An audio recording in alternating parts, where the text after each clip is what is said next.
Bien, hola a todos, bienvenidos a esta aula número 5 de nuestro taller online, seminario, curso online, ¿Quién es el anticristo de Nietzsche?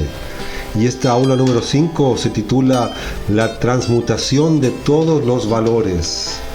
En esta aula, en este video, vamos a ver las últimas citas de los textos de Nietzsche de El Anticristo y de la genealogía, y de Crepúsculo de los ídolos. Ya hemos visto los textos anteriores, así es que a medida que vayamos avanzando vamos a ir resumiendo, vamos a ir recordando todos los conceptos que ya hemos visto anteriormente en las aulas previas. Yo soy Gerardo Alberto, magíster en filosofía, y vamos a ir de inmediato al grano a esta presentación de esta aula número 5. Una primera cita tomada de una carta de Nietzsche a su amigo Overbeck de septiembre del año 1888. Ya vamos en el año 1888, 2 años previos a que Nietzsche ya perdiera totalmente su cordura y cayera en un estado de locura. Abro comillas. Querido amigo, ¿me permites que cuente algo de mí? En lo principal siento ahora más que nunca el gran sosiego y la gran certidumbre de hallarme en mi camino e incluso en la proximidad de una gran meta. Para sorpresa mía, tengo ya listo, en su forma definitiva, el primer libro de la transmutación de todos los valores hasta la mitad. Su energía y transparencia son tales que acaso no hayan sido alcanzadas nunca por ningún filósofo. Paréceme como si yo hubiera aprendido de golpe a escribir. En lo que se refiere al contenido, a la pasión del problema, esta obra es sin de los milenios. El primer libro se llama, que he dicho entre nosotros, El Anticristo. Y juraría que todo lo que hasta ahora se ha pensado y dicho para criticar al cristianismo es una fútil niñería en comparación con él. Ya nos está anunciando entonces Nietzsche su libro El Anticristo. ¿Y qué va a ser? Ese libro va a ser un intento de transmutación de todos los valores. ¿Cuáles son esos valores? Bueno, los valores que hemos venido viendo, los valores del hombre cristiano, del hombre moderno, los valores antivitales, esos valores que dicen no a la vida, en contraposición con los valores que dicen sí a la vida, que son los valores del hombre griego trágico, de ese hombre dionisíaco, de ese hombre que le dice sí a la vida con todo lo malo que ella pueda tener, como por ejemplo la misma muerte. Entonces ahí hay una diferencia. La valoración que Nietzsche quiere reivindicar es la valoración de los señores, la que veíamos en la aula anterior. Los señores nobles son los que se reafirman a sí mismos, dándole un sí a la vida. Entonces, por resentimiento a esos señores poderosos, nobles, aristócratas, es que los esclavos realizaron esta revolución en moral, revolución de los esclavos en moral, como dice Nietzsche en la genealogía de la moral. Entonces estos esclavos, a partir del resentimiento y del odio, cambian la valoración bueno-malo por malvado y bueno. Entonces lo que antes era bueno, que significaba ser noble, ser guerrero, tener su dosis de violencia, su dosis de crueldad, ser aristócrata, ser noble, eso significaba ser bueno, y ser malo era lo contrario, ser esclavo, ser débil, ser enfermo. Y entonces al invertir esa valoración, lo que era bueno pasa a ser malvado. Entonces el hombre aristócrata noble ahora pasa a ser considerado malo, malvado, y los que son débiles, esclavos, enfermos, pasan a ser los buenos, los bienaventurados, que tendrán una recompensa en un reino de los cielos en otra vida después de esta, más allá de la muerte. Entonces Llegamos al año 1888, Nietzsche tiene momentos de suma lucidez, pero también ya empieza a quizás a aparecer lo que será en un futuro una locura total de su raciocinio, de su razón, de su mente, un oscurecimiento total de su mente. Así es que vamos a ir con mucha calma analizando estas citas y viendo qué es lo que realmente quería decir Nietzsche, qué es lo que está queriendo decir, cuál es su interpretación, porque hay cosas que son bastante fuertes y tenemos que analizarlas. Vamos con una primera cita de este libro, El Anticristo. No que reemplazará a la humanidad en la serie de los seres es el problema que yo planteo con esto. El hombre es un final, una meta. Sino, ¿qué tipo de hombre se debe criar, se debe querer, como tipo más valioso, más digno de vivir, más seguro de futuro? Ese tipo más valioso ha existido ya, con bastante frecuencia, pero caso afortunado, como excepción, nunca como algo querido. Antes bien, justo él ha sido lo más temido. Él fue hasta ahora casi lo temible. Y por temor se quiso, se crió, se alcanzó el tipo opuesto, el animal doméstico, el animal de rebaño, el animal enfermo hombre, el cristiano. Aquí están las dos valoraciones de las que veníamos hablando en la aula anterior. Por eso se llama esta última aula la transvaloración, la transmutación de todos los valores, porque todo lo que venimos considerando bueno y malo en Occidente pareciera estar errado, y Nietzsche quiere cambiar toda esa valoración. ¿Qué es bueno? Todo lo que eleva el sentimiento de poder, la voluntad de poder, el poder mismo en el hombre. ¿Qué es malo? Todo lo que procede de la debilidad. ¿Qué es felicidad? El sentimiento de que el poder crece, de que una resistencia queda superada. No apaciguamiento, sino más poder. No paz ante todo, sino guerra. No virtud, sino vigor. Virtud al estilo del Renacimiento. Virtud sin moralina. Los débiles y malogrados deben perecer. Artículo primero de nuestro amor a los hombres. Y además se debe ayudarlos a perecer. ¿Qué es más dañoso que cualquier vicio? La compasión activa con todos los malogrados y débiles. El cristianismo. Entonces aquí está uno de los parágrafos más difíciles de entender, de asimilar. ¿Qué está queriendo decir Nietzsche con esta frase? Los débiles y malogrados deben perecer. Artículo primero de nuestro amor a los hombres. Y además se debe ayudarlos a perecer. Inmediatamente se nos viene a la memoria el holocausto de la Segunda Guerra Mundial. Los nazis alemanes, ¿no es cierto?, pareciera que tuvieran en Nietzsche su representante al decir esto. ¿Es esto lo que quiere decir Nietzsche, que el más fuerte tiene que matar al más débil?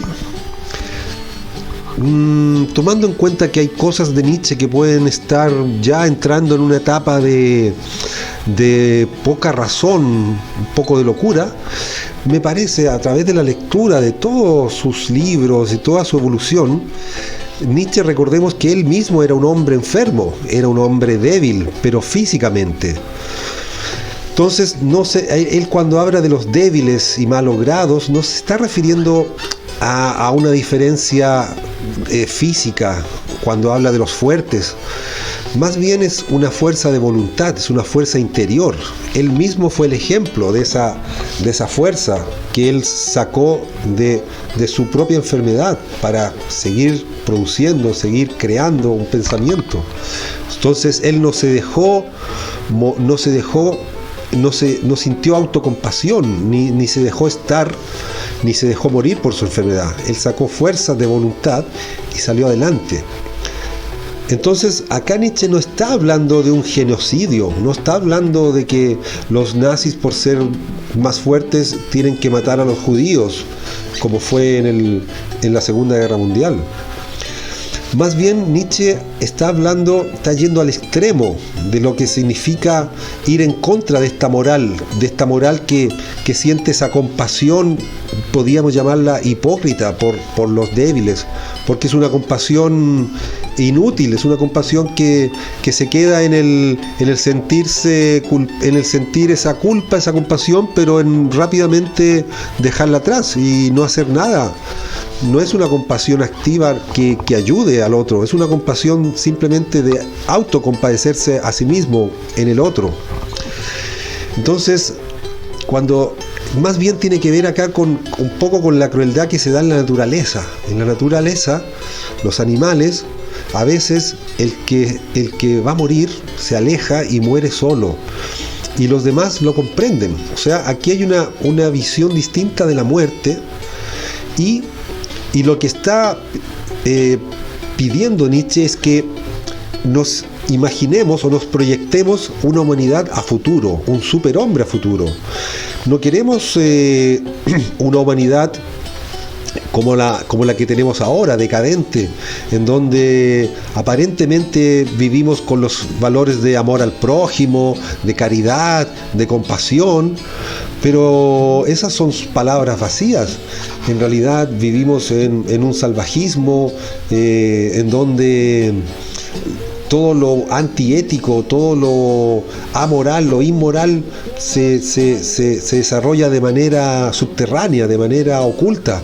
Entonces, esa represión que ha hecho el cristianismo de los instintos ha sido de una manera forzada, no ha sido de manera natural. Entonces, cuando dice Nietzsche que nuestro amor a los hombres significa dejar morir a los débiles, quiere decir que tenemos que hacer ese cambio de valores, de valoraciones, y pensar a futuro en una humanidad sana, sin las cadenas de culpa y pecado, y sin esta valoración que le quita el valor al cuerpo, a la sexualidad, a las pasiones, y dejar de pensar en este mundo trascendente, o en este mundo, en esta vida después de la vida.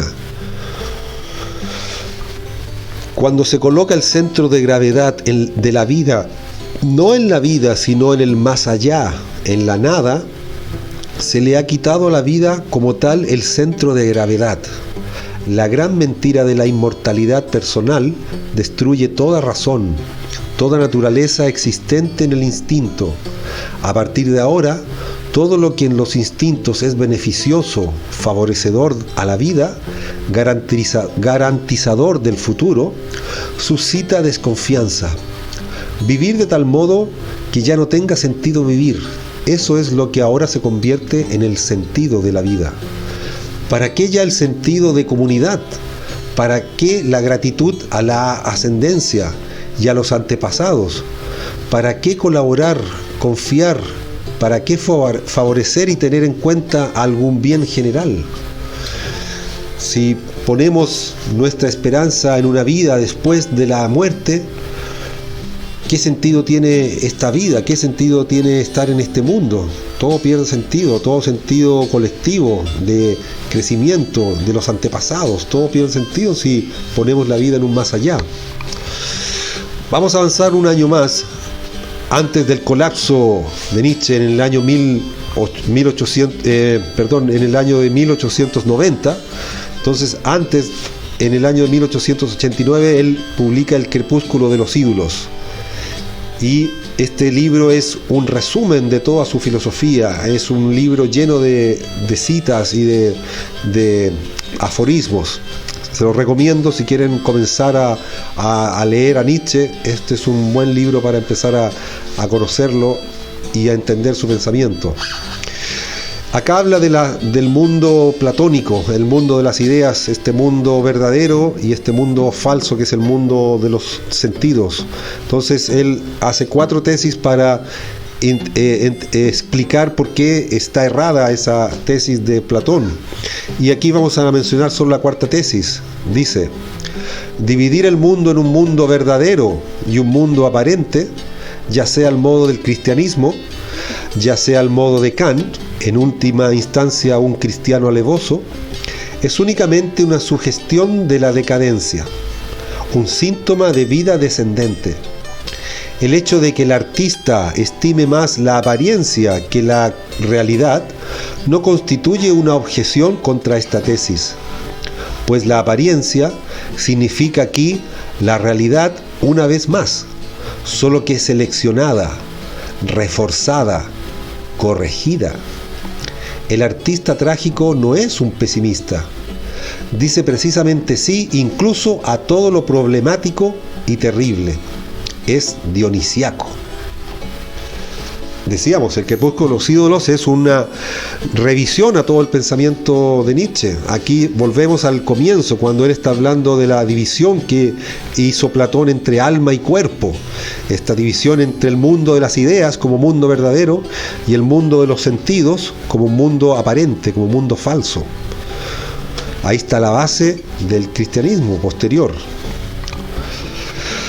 Combate la Iglesia la pasión, apelando a la extirpación de todo sentido. Su práctica, su cura es la castración. Jamás pregunta, ¿cómo se hace para espiritualizar, embellecer, divinizar un apetito?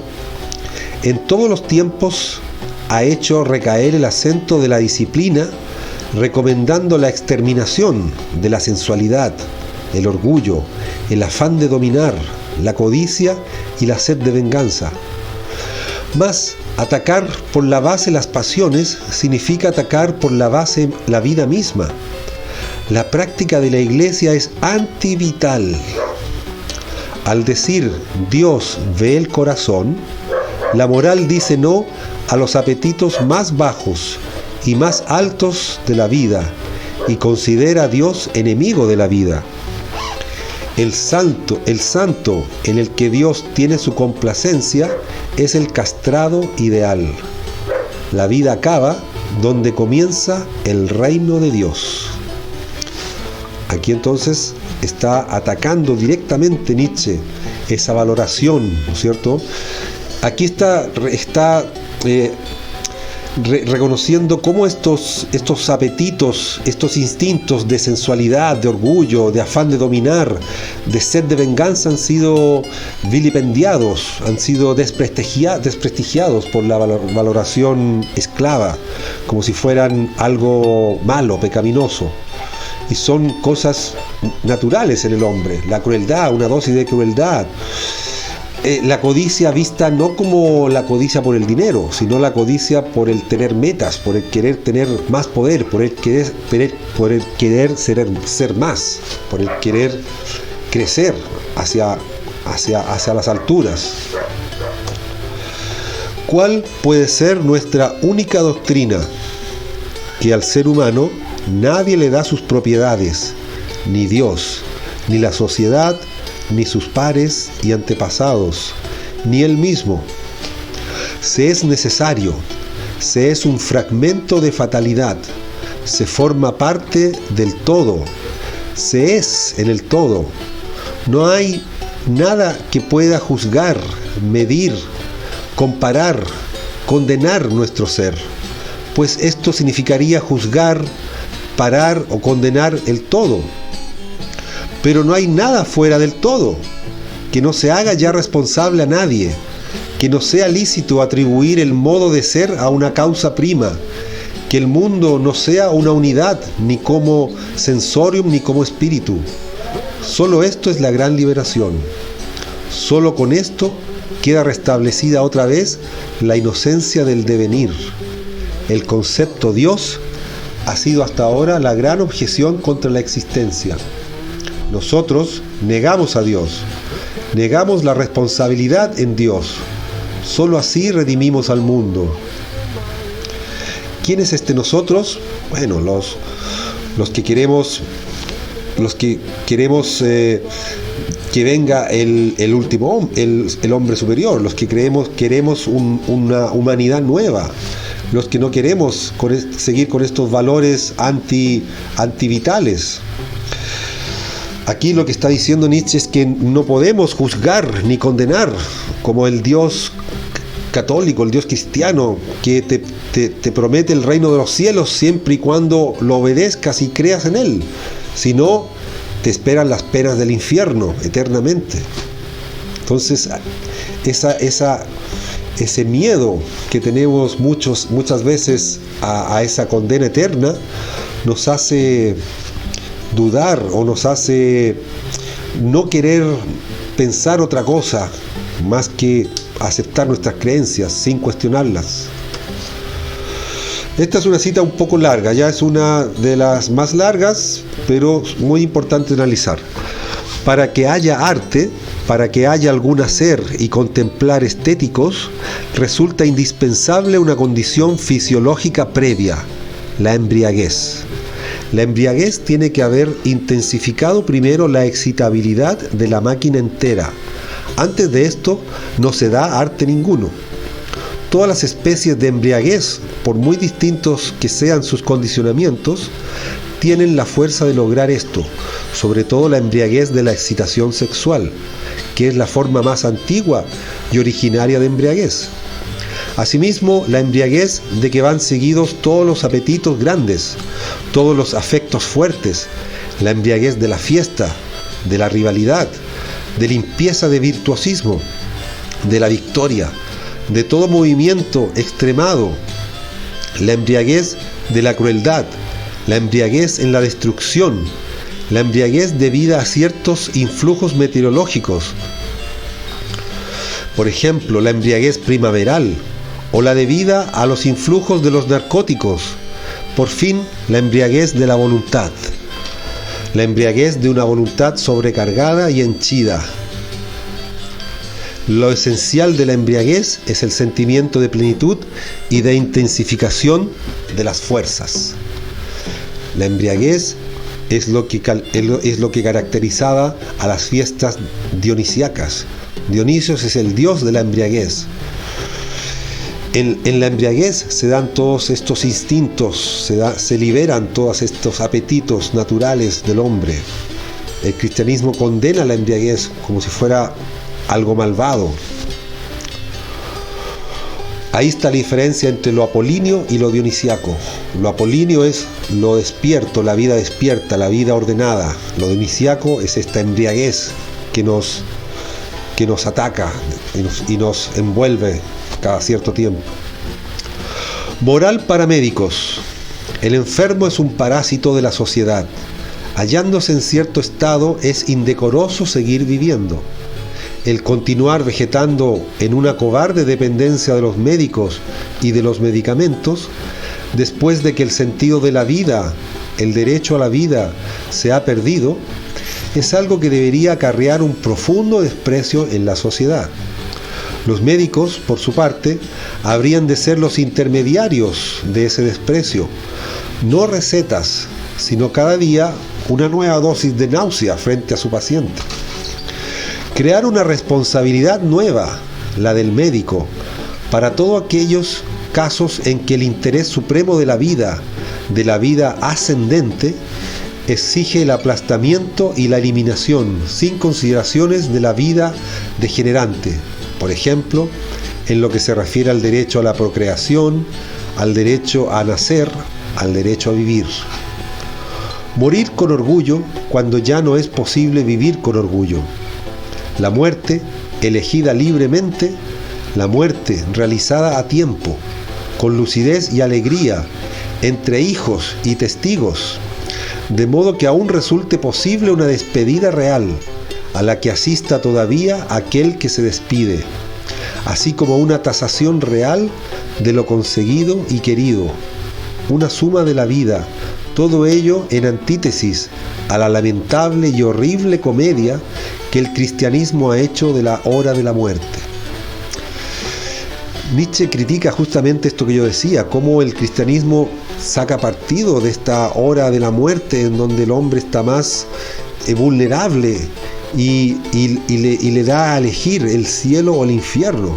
Entonces, lo que dice Nietzsche acá es que la muerte tenemos que volver a verla como algo natural, y así como tenemos como meta vivir dignamente, también hay que morir dignamente. Aquí entra el tema actual, contemporáneo, de la eutanasia. Vemos que Nietzsche se adelanta 2 siglos a muchos temas, al tema de la liberación sexual, al tema de la eutanasia, al tema de elegir libremente, ¿cierto? Entonces, este es el punto que acá está queriendo destacar Nietzsche. Por eso es necesaria una transvaloración, porque nosotros vemos la muerte como algo negativo que hay que evitar a toda costa, y a veces mantener a una persona conectada a una máquina es más cruel que dejarla ir, que dejarla partir. Entonces, esa es una nueva visión que nos da Nietzsche, más parecida a la visión trágica, y aquí en nuestra América también tenemos esa visión mesoamericana, que también era un poco dionisiaca, de los incas, de los aztecas. Ellos tenían una visión distinta del ciclo de la vida y la muerte, para un próximo taller. Ya vamos entrando en la última parte, ya últimas citas del Crepúsculo de los ídolos, para ir definiendo entonces qué quiere decir el anticristo en Nietzsche. Comillas: yo fui el primero que, para comprender el instinto helénico más antiguo, todavía rico e incluso desbordante, tomé en serio aquel maravilloso fenómeno que lleva el nombre de Dionisios, el cual solo es explicable por una demasía de fuerza, pues solo en los misterios dionisiacos, en la psicología del estado dionisiaco, se expresa el hecho fundamental del instinto helénico, su voluntad de vida. ¿Qué es lo que el heleno se garantizaba a sí mismo con estos misterios?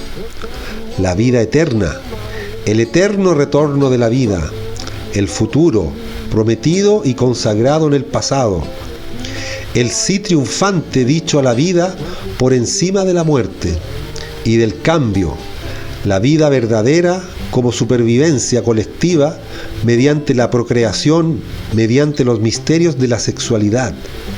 Solo el cristianismo, que se basa en el resentimiento contra la vida, ha hecho de la sexualidad algo impuro, ha arrojado basura sobre el comienzo, sobre el presupuesto de nuestra vida. Claro, ¿no es cierto? Acá hay varios temas. Nietzsche vuelve al fenómeno dionisiaco de su juventud, cuando adolescente descubrió a Dionisios, y aquí dice que justamente eso es lo que le da la voluntad de vida al griego trágico, ese instinto de vivir, ¿no es cierto? Y de desarrollar sus instintos, independiente de lo bueno y lo malo que pueda tener la vida. Entonces, el cristianismo acá es un resentimiento contra la vida, y ha hecho de la sexualidad algo impuro. O sea, donde está ahí el misterio de la vida, de la reproducción, el cristianismo lo ha infectado, lo ha envenenado con su veneno del resentimiento y de la moralidad, ¿cierto? Se me preguntará cuál es la auténtica razón de que yo haya contado todas estas cosas pequeñas y, según el juicio tradicional, indiferentes. Al hacerlo, me perjudico a mí mismo, tanto más si estoy destinado a representar grandes tareas. Respuesta: estas cosas pequeñas, alimentación, lugar, clima, recreación, toda la casuística del egoísmo, son inconcebiblemente más importantes que todo lo que hasta ahora se ha considerado importante. Justo aquí es preciso comenzar a cambiar lo aprendido. Lo que la humanidad ha tomado en serio hasta este momento no son ni siquiera realidades, son meras imaginaciones, o hablando con más rigor, mentiras nacidas de los instintos malos de naturalezas enfermas, de naturalezas nocivas en el sentido más hondo. Todos los conceptos Dios, alma, virtud, pecado, más allá, verdad, vida eterna. pero en ellos se ha buscado la grandeza de la naturaleza humana, su divinidad. Yo soy, dicho en griego, y no solo en griego, el anticristo. Aquí está la transmutación de los valores. Todo el tiempo Nietzsche está poniendo a la luz los orígenes de esta moral cristiana, estos orígenes retorcidos, no de afirmación a la vida, sino de negación a la vida. Él firma en algunos textos ya como Dionisio, en otros como el anticristo. Ya estamos viendo entonces que el anticristo no es un ser satánico, ni es un ser demoníaco, ¿no es cierto?, que incluso que ataque la figura de Jesús mismo. No, más bien anticristo quiere decir plantarse en el mundo con una visión nueva, con una visión primero libre, sin este Dios castigador. Por eso Nietzsche dice: Dios ha muerto. Dios ya no es un problema para nosotros, los hombres. Y ya no tenemos esta concepción de la muerte como un final, de la muerte como el final para pasar a esta vida superior, para esta vida ideal. Nietzsche nos da el eterno retorno así como lo tenían los griegos, así como lo tenían los mesoamericanos. La vida y la muerte son solo un ciclo, partes de un mismo ciclo, un ciclo circular infinito. Por lo tanto, el futuro está asegurado, porque siempre volveremos a esta vida, siempre estamos volviendo y hacemos la vida eterna en este mundo, no en un mundo más allá. Hacemos que la vida sea eterna, pero viviendo esta vida, viviendo este mundo. Esa es la doctrina del eterno retorno. Y también esperamos el advenimiento del superhombre. Es el que va a tener esta nueva voluntad de poder, esta voluntad de poder que lo tienen todos los seres vivos, pero que tiene que ser una voluntad de poder afirmativa, no decadente, sino ascendente, que piense en un futuro de la humanidad. Nosotros solo somos puentes, no importa nuestra vida final, sino más bien nosotros somos un escalón para en el futuro tengamos una humanidad que se haga eterna, se haga inmortal en base a estos valores de afirmación de la vida. Entonces la tarea de Nietzsche es titánica. Querer destruir el cristianismo es una tarea, ir contra la corriente. Pero asimismo también esta crisis que vivimos hoy nos señala que Nietzsche no estaba tan equivocado, ni estaba tan errado, ni tan ciego, sino que estaba viendo justamente problemas que hoy en día han surgido con fuerza. Así es que, queridos amigos, el anticristo no es un demonio, más bien el anticristo somos todos los que queremos una nueva sociedad, unas nuevas instituciones con valores reales, verdaderos, auténticos y vitales, ¿no es cierto?, que reafirmen la vida, no que nos hagan sentir culpables, no que nos intimiden con un infierno, no que tengamos que acudir al sacerdote para confesarnos. Entonces, para ir terminando, porque la filosofía es algo que no tiene fin, ¿no es cierto? En este momento estamos viendo a un filósofo, a Nietzsche, a un poeta. Vamos a tener más talleres, vamos a seguir con Descartes, con Platón, Sócrates, con Heidegger, etc. Pero ¿qué tienen todos en común? Que la filosofía es un ejercicio del pensar, es un pensar, y eso es lo que nos hace falta hoy en día, y eso es lo que la gente joven, sobre todo la juventud, se da cuenta y se percata de la falta de pensamiento que hay hoy en día. A pesar de toda la tecnología que podamos tener, sin embargo, pensamos menos que nunca. El pensamiento es algo que está ajeno a nuestra actividad, y por eso es que la gente se está interesando por la filosofía, porque la filosofía, más allá de un conocimiento, usa el pensamiento y el lenguaje. Y en el caso del Liceo de Metafísica, no queremos hablar de los temas ontológicos y los temas axiológicos, epistemológicos. Queremos aterrizar la filosofía y si bien podemos analizar grandes filósofos, su filosofía finalmente tiene que tener una aplicación en la vida, tiene que tener algo que sea importante para nuestro diario vivir. En el caso de Nietzsche, a mí desde joven me llamó la atención justamente por ser tan directo, por hablar como si estuviera hablando contigo un amigo, diciéndote las cosas claras. Entonces, por eso Nietzsche fue importante para mí. Pero también como filósofo he ido desarrollando el espíritu crítico y no quiere decir que yo sea un seguidor ciego de Nietzsche. Hay cosas que comparto con él, pero hay cosas que también creo que hay que analizarlas y hay que ver otra salida. Entonces, hoy en día Internet es un mundo de información. Lo importante es ir discriminando, ir viendo qué información es verdadera, qué información es más real, qué información realmente me aporta un conocimiento, me aporta un valor. Entonces nosotros tenemos esa ventaja con la filosofía. Acá la voz de la filosofía, desde el Liceo de Metafísica, es la voz de la verdad, de nuestra verdad, y no queremos imponerla a nadie, pero sí queremos que se expanda esta tendencia a saber, a la educación, al conocimiento y a la unificación de los pueblos americanos para ser líderes en este cambio valórico que necesita el mundo. Europa está igual que nosotros, perdida en este capitalismo y en este cristianismo que nos ha llevado a una encrucijada, a una calle sin salida, o donde nos autodestruimos o destruimos el planeta. Entonces, esa es la crisis que hoy en día vivimos, esta falta de pensamiento, de conciencia, y por eso filósofos como Nietzsche, que son críticos de toda la modernidad y que son críticos de toda esta valoración, están tomando importancia y están siendo escuchados. Así es que este es un primer paso para que sigamos en contacto. Hay muchos profetas en Internet, pero pocos son los que hablan con la verdad.